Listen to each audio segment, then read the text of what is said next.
मीठ टाकल्याशिवाय कुठलंही अन्न हे चव देत नाही, कसंही बनवलं। आता त्याच मिठाचा उपयोग किचनमधील स्वच्छतेसाठीही इतका छान असा उपयोग होतो, त्या विश्वासच बसायचा नाही। आता स्वयंपाक झालेला आहे आणि स्वयंपाक झाल्यानंतर गॅस ओटा आणि जी गॅसची शेगडी असते ती या पद्धतीने झालेली असते, तेलकट चिकट।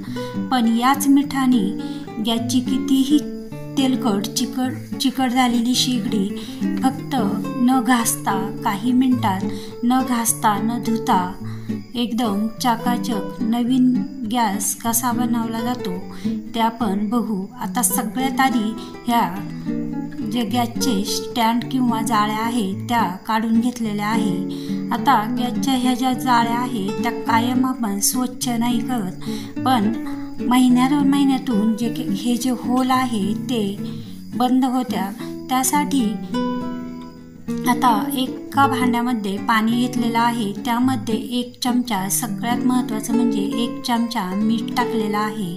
आता त्याच पाण्यामध्ये मीठ टाकलं आणि 2 ते 3 शॅम्पूचे टाकलेले आहे।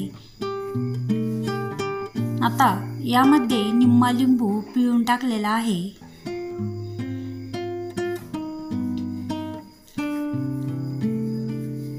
आता ह्या ज्या जाळ्या आहेत त्या अगदी लाल निघत नाही, पण एकदम स्वच्छ आणि जे होल आहे ते एकदम मोकळे होत्या। आता हे जे लिंबाचं साल आहे त्याचाही उपयोग आपल्याला शेवट कसा होईल ते पाहू। आता यामध्ये सोडा टाकलेला आहे आणि सगळं असं या पद्धतीने मिक्स केलं। आता हे आपण साईडला ठेवून दिलेलं आहे। आता या टपामध्ये थोडंसं असं कोमट पाणी घेतलं आणि त्यामध्ये 1 चमचा सोडा टाकलेला आहे।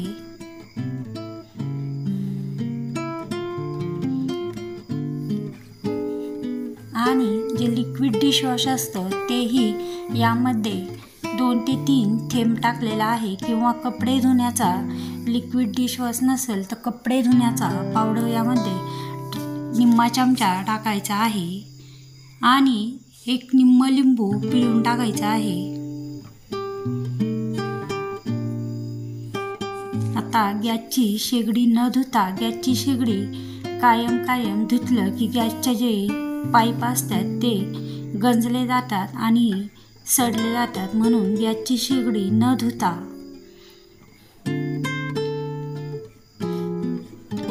यामध्ये मीठ, या पाण्यामध्ये मीठ, लिक्विड डिशवॉश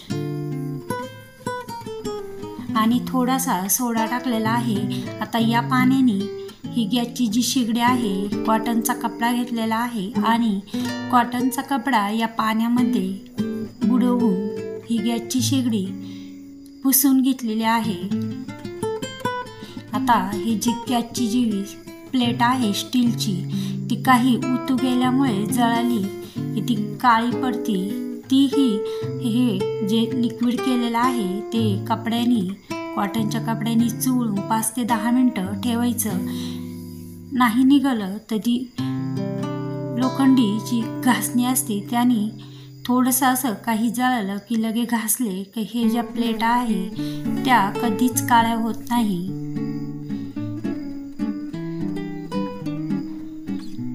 ही प्लेट थोडीशी काळी झालेली होती, म्हणून मी फक्त या कपड्याने पुसली तर निघाली गेली।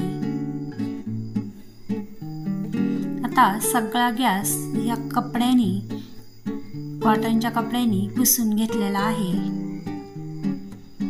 त्याचसोबत किचनची जी स्टाईल आहे किंवा किचनचा जो ओटा आहे तोही मी लगेच पुसून घेतला याच पाण्याने।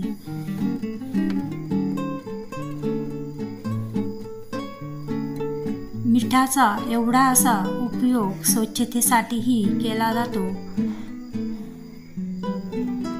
आणि उन्हाळा संपत आला आणि पावसाळा लागला की इतक्या माशा होत्या, आणि हे जे लिक्विड केलेलं आहे त्या लिक्विडनी पुसून घेतलं तर एकही माशी होत नाही।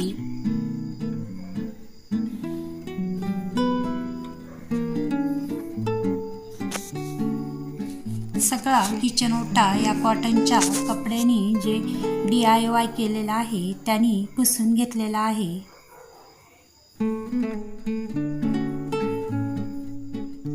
आता थोड्या वेळ या जाळ्या ज्या आहेत त्या याच्यात भिजून दिल्या, न घासता एवढ्या अशा थोड्याफार लाल निघालेल्या आहे। म्हणजे आपण ज्यावेळेस नवीन गॅस आणतो त्याच पद्धतीने थोड्या थोड्या या जाळ्या निघालेल्या आहे।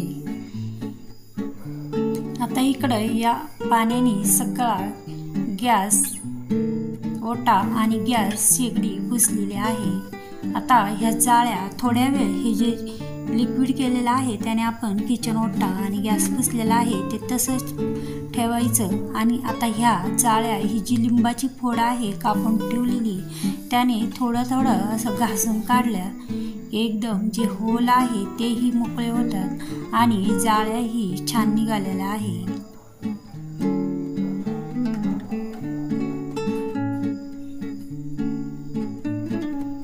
या पद्धतीने लिंबाने घासलेल्या आहे।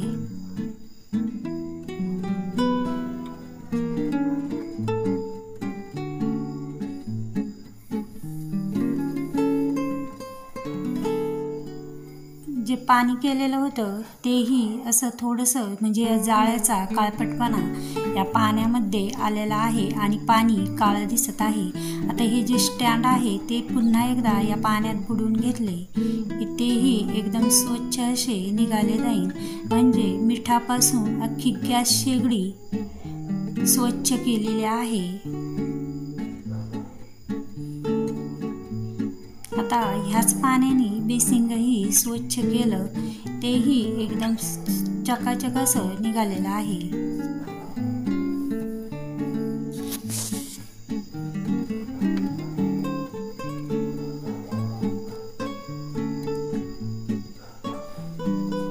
आता ह्या जाळ्या आणि स्टँड स्वच्छ असं पाण्याने धुवून घेतलं आणि कॉटनच्या कपड्याने किंवा उन्हामध्ये सुकवायला ठेवलं।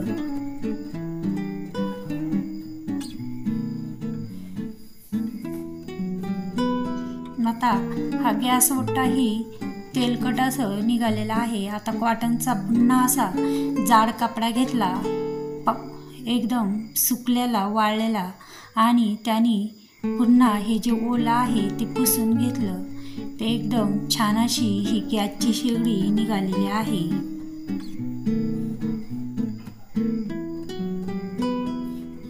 आणि किचन ओटाही तेलकट चिकट झालेला तोही निघालेला आहे। तोही हे कपड्याने स्वच्छ असा पुसून घ्यायचा पाण्यात न बुडवता। म्हणजे गॅसची जी शेगडी आहे ती न घासता किंवा न धुता एकदम चकाचक या पद्धतीने झालेली आहे। गॅसची शेगडीच नाही तर सगळी किचन ओटा, किचन स्टाईल, बेसिंग हेही एकदम स्वच्छ झालेलं आहे।